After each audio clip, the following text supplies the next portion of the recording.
The Miami Dolphins shocked the NFL world when they brought Darren Waller out of retirement and traded for him. He was on the Giants' technical roster and they had his rights. But we are going to look at the latest surrounding the Miami Dolphins after the trade. We made a video like this on the morning of Tuesday before the Waller trade actually happened. And then the Waller trade went down. And now we're redoing all of these rumors that are surrounding Miami after this trade. And if you were not aware, this actually was a little bit of a wrong kind of number from Adam Schefter. The contract is right when they made this deal of a 1-year, $5 million deal. That's what it could be worth up to. But the Dolphins were actually the team trading the conditional 7th round pick for the 6th round pick. So that is where the number stands for the trade details between Miami and New York. And it's a fascinating trade. We'll talk a little bit more about Waller here in a second and what everything else could be here in Miami. But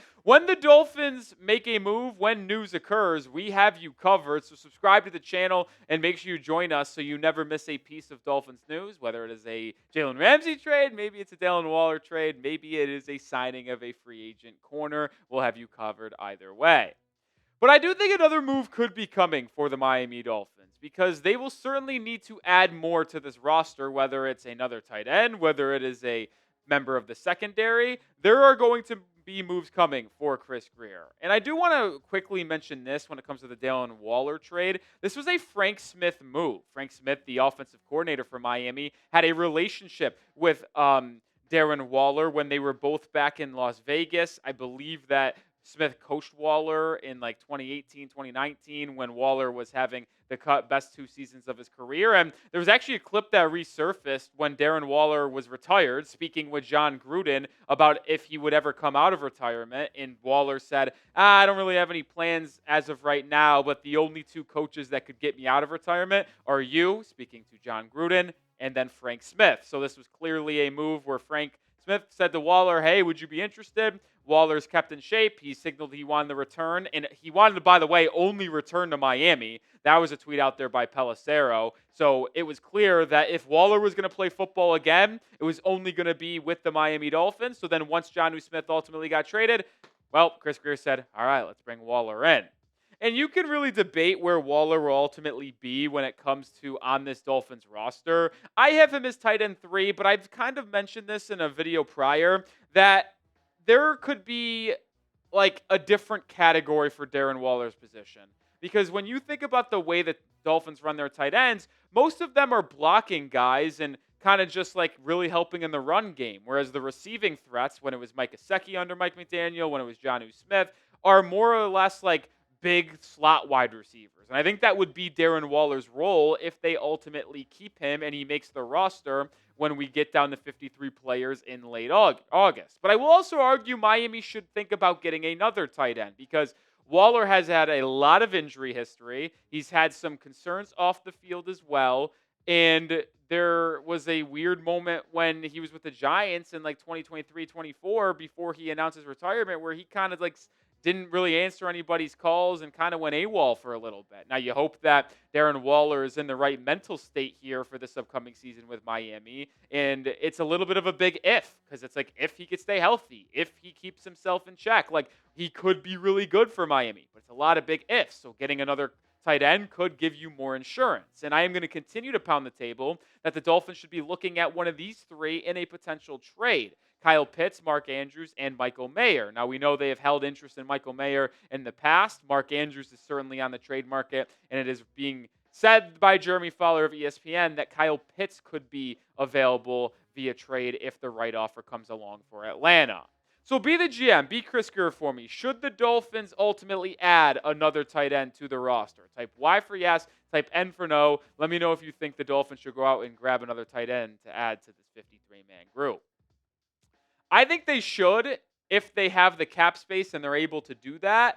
If they do, I think they should look into Kyle Pittz over Michael Mayer and Mark Andrews. And I have a couple reasons why. But one, it's because Kyle Pittz is that like prototypical tight end that I just mentioned that Jonnu Smith and Darren Waller are like. That they're big, they're really athletic, they're good with the ball in their hands. They are not known as run blockers. And that is something that is interesting in the Dolphins system. You don't have to be that good of a run blocker to be a productive tight end because they have people on the roster, Farrell Brown, Julian Hill, Alec Ingold, that are specifically like their role is to be that additional blocker in the run game.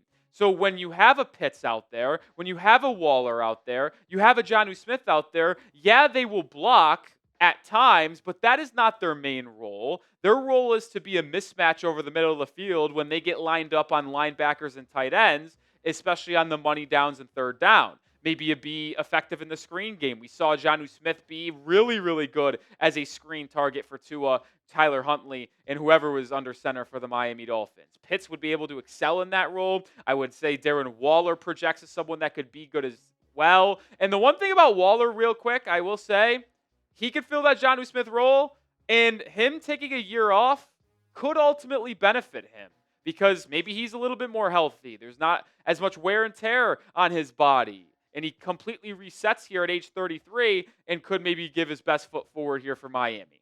That's kind of an optimistic viewpoint, if you will, on Darren Waller, but I do think they should go out and add another guy. Well, if you want a Tua Tagovailoa jersey, get your jerseys today. Chatsports.com/Dolphins jersey. You can grab a Tua jersey. You can grab a jersey of a different player of your choice, whether it's a rookie, whether it's Tyreek Hill, Jaylen Waddle. It don't matter. Maybe you want to get a new Minkah Fitzpatrick jersey. You can do that too. But go to chatsports.com/Dolphins jersey. That link's in the description and comments of today's video. Grab one today.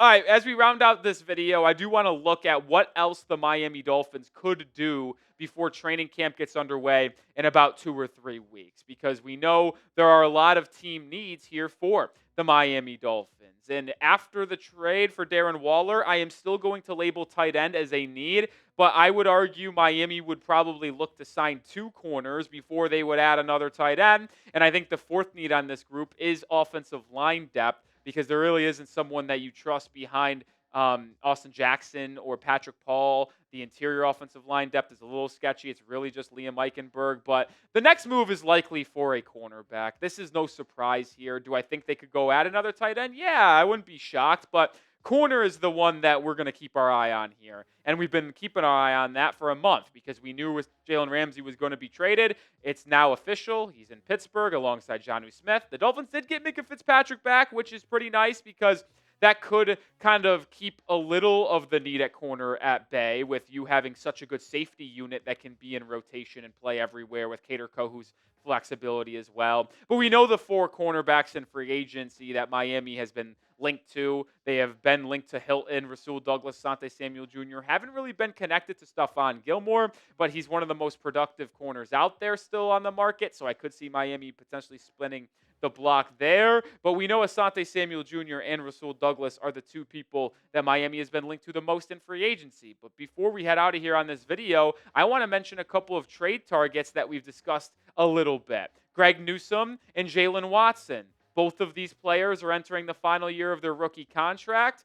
One in Cleveland for $13 million, 5th-year option. One is Jaylen Watson, a former 7th-round pick in Kansas City. I think both of these players could be an option for Miami in the trade market. And I'll look at these 2 in particular in a second. But I want you to know, I think if the Dolphins add a corner to the group, the 6 names that we just shared on the video are among the top 6 players that could be the newest member of the Dolphins team. So pick a corner to add to the roster that you'd like to see. Drop that name in the comments.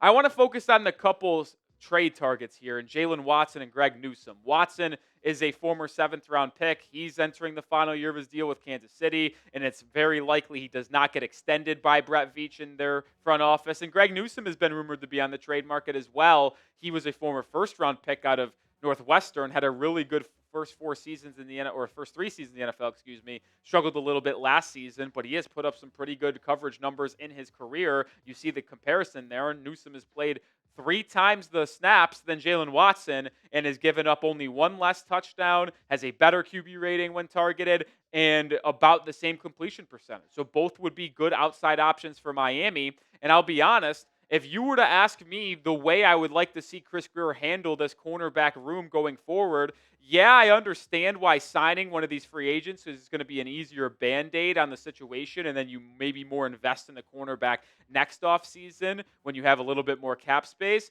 I would like to see a mid-round pick be traded for Jaylen Watson and Greg Newsome, whether it's a fifth, a fourth-round pick, and then you could potentially extend one of these young corners as well. If you don't go the trade route, which is the way I would handle things if I was GM, I would probably sign Asane Samuel Jr. The player they've been linked to the most is Rasul Douglas, but I prefer Samuel Jr. due to his youth and his more of a high upside, despite there being a little bit of a lower floor because of his injury history. If I'm adding a corner at this point for agency, I would like to swing a little bit bigger with Asane Samuel Jr. All right, that'll do it for this episode of Dolphins Today. Appreciate you hanging out with us here. When Dolphins news drops, we have you covered. With the Ramsey trade, we made a video and went live. With Waller, we made a video and we're covering the latest after. So subscribe to the channel for more around the Dolphins.